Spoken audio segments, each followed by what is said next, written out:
السلام عليكم. سؤالين من أكتر الأسئلة اللي جات لي الفترة دي واللي جات لي بشكل عام في حياتي، واللي أنا تقريبا عملت عليها أكتر من فيديو وأكتر من بوست، ولكن أظن إن الفيديو ده هيكون مختلف لأن بعد سنين الخبرة اللي أنا عشتها أقدر أدي الإجابة دي اللي إن شاء الله أتمنى تكون هتفرق معاك. السؤال الأولاني اللي جالي بشكل شديد: هل المجال مناسب للبنات؟ لأن اللي بيسأل بيقول لأن أنا سألت كتير وقال لي المجال مش مناسب للبنات. هو إجابته صح ومش صح في نفس الوقت. لو احنا بصينا للمجال والوظيفة بشكل عام من فوق هلاقي انت ممكن تشتغل في المجال بثلاث اشكال: يا تنزل موقع متطرف اللي هو بعيد في العاصمة او في العلمين او في الضبعة وخلافه، يا تنزل موقع في المدينة تبع لشركات استثمار عقاري او اعمار، يا تشتغل في مكتب سواء كان مكتب فني او GIS. دي الوظائف بشكل عام من منظور من فوق. فعلا المواقع المتطرفة البعيدة اللي بتحتاج بيات زي الضبعة والعاصمة الإدارية بالفعل وبحكم اللي أنا شفته بعيني، والفيديو ده بيحكي تجاربي أنا الشخصية، والفيديو ده بيحكي رأيي أنا الشخصي اللي أنت ممكن تتفق أو تختلف معاه. سواء اتفقت أو اختلفت معاه فأنت فوق راسي، أنا بنقلك بس رأيي الشخصي وتجربتي الشخصية، وبناء على رأيي وتجربتي الشخصية فالمواقع المتطرفة اللي بتحتاج بيات وبتحتاج عمل شاق فعلا معدومة وجود بنات. أما المواقع اللي في المدينة لا، أوقات بيبقى فيه مهندسة بنت أو أخصائي مساحي بنت بتنزل عادي. جميل.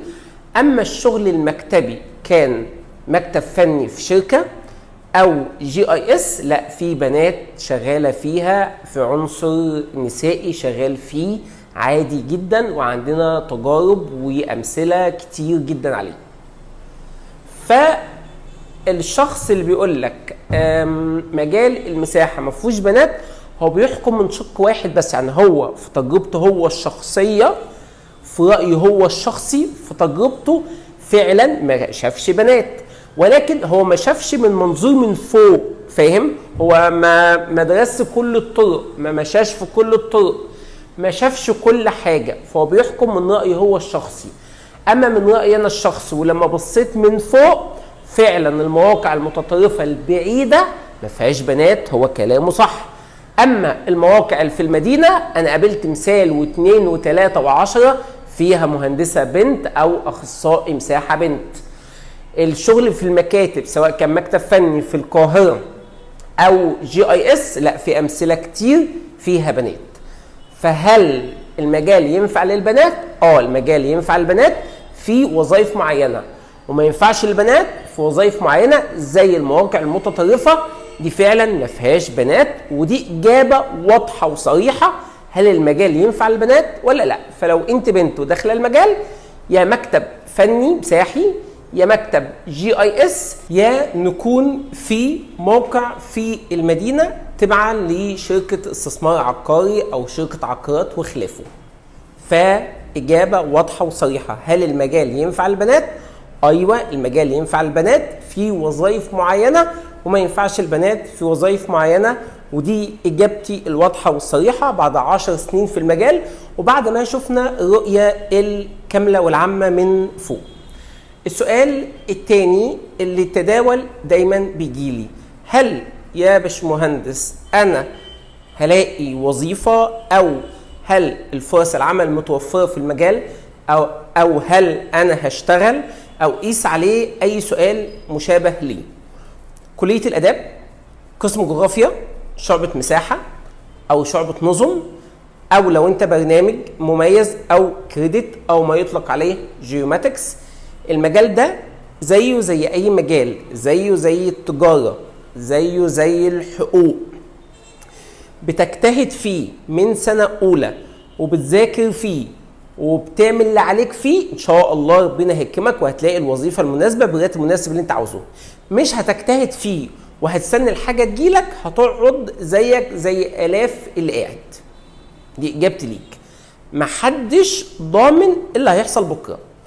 رزق بكره بتاع ربنا، ده رزق ربنا. جميل؟ انت عليك اللي انت تسعى، سعيت وعملت اللي عليك، بس فعلا عملت اللي عليك، ربنا هيرزقك. بكره ده بتاع ربنا، بكره ده بتاع ربنا. فانت عملت اللي عليك هتلاقي، ما عملتش اللي عليك مش هتلاقي.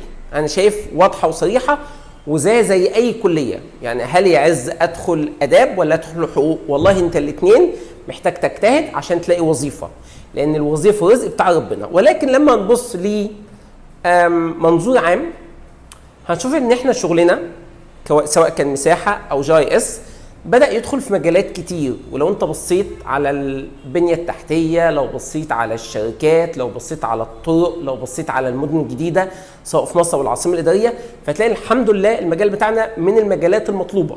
انت فاهم؟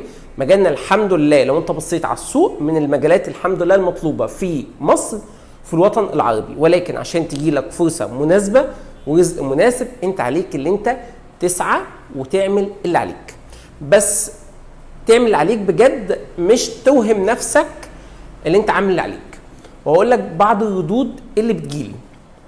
بيجيلي حد يقول لي اصل انا سالت دفعات الاكبر مني ولقيت اغلبها قاعد في البيت. فعلا انت صح، انا اعرف كتير جدا الاف من الناس قاعده في البيت مش لاقيه شغل. واعرف برضو الاف من الناس الحمد لله ربنا كرمها كرم واسع من عنده وفي وظائف كويسه براتب كويس. جميل؟ الناس اللي اتخرجت وما اظنش اللي هي لقيت المكان المناسب، ما اظنش ان الناس دي اهلت نفسها كويس لسوق العمل. فبيجي لي رد يقول لي لا يا باشمهندس، ده الناس دي كانت بتذاكر في الكليه كويس. ارد عليك اقول لك المذاكره الاكاديميه مهمه بس مش كفايه، او لوحدها مش كفايه لسوق العمل. فهترد عليا تقول لي اصل هو لسه حديث تخرج جديد هيمتلك ايه يعني؟ هرد عليك اقول لك يعني هو 4 سنين كليه كان بيعمل فيهم ايه؟ يعني انت بتقول لي حديث تخرج، هو قضى ال4 سنين كليه كان بيعمل ايه؟ ما خدش كورسات ليه؟ ما اشتغلش شغل ليه؟ ما عملش بورتفوليو وسي في وطور نفسه في الانجليزي والاي سي دي ال وجرب يشتغل مره واثنين ليه؟ لان انا عندي تجارب طلبه في الكليه اشتغلوا وطلعوا شغل حي وشغل شركات، مش شغل كورسات، لا شغل شركات. فانا شايف ان الشغل والرزق بيجي على حسب سعيك، وان انت تكون عملت اللي عليك فعلا، مش واهم نفسك ان انت عملت اللي عليك وسعيت، ورزق ده بتاع ربنا. فاهم؟ الرزق ده جالك النهارده، جالك بكره، جالك بعدين، دي بحكمه ربنا. انت اللي عليك بس انت تعمل كل اللي عليك وما تضيعش ال4 سنين بتوع الكليه. ودي كان ردي بعد تقريبا 10 سنين في المجال. اتمنى اكون فدتك. انا عز فليفل.